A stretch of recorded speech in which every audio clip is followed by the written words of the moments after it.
A very good afternoon to you. Another windy day out there, outbreaks of rain for many of us, and nowhere near as cold as it was this time last week, much milder than you'd expect given the time of year. Storm Jocelyn making its mark in the next few hours, but these winds nowhere near as strong as those we saw on Sunday night, but will hamper the clean-up effort for some of us. This is the earlier satellite and radar picture, a lot of clouds, solid substantial rain across the north and the west.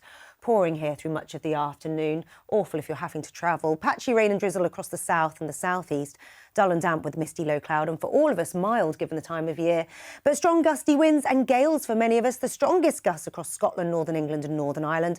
Damaging gusts in excess of 50 to 60 miles an hour. Peaking across parts of northern Scotland a little later, close to 80 miles an hour here.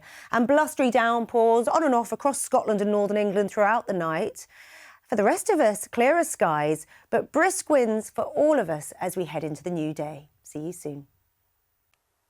Good evening to you. Staying windy out there, that's for sure. Outbreaks of rain easing and nowhere near as cold as it was at this point last week. So much milder than you'd expect given the time of year. Storm Jocelyn bringing widespread strong gusty winds, gales in some locations. Nowhere near as windy as Sunday night, but these conditions will hamper any clean-up efforts. And the rain easing from the south and the southeast in the next few hours. Clearer skies across central and southern Britain and lively downpours further north, lashing the window panes.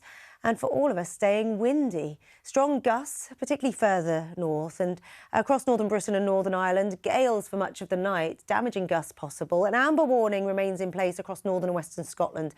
Disruptive gusts of wind in excess of 80 miles an hour, well into the small hours. And here, lively downpours continue for a time. Elsewhere, we've got some low-week winter sunshine set to return. Things go downhill for the southwest later, but for all of us, the winds will tend to ease and staying very much on the mild side.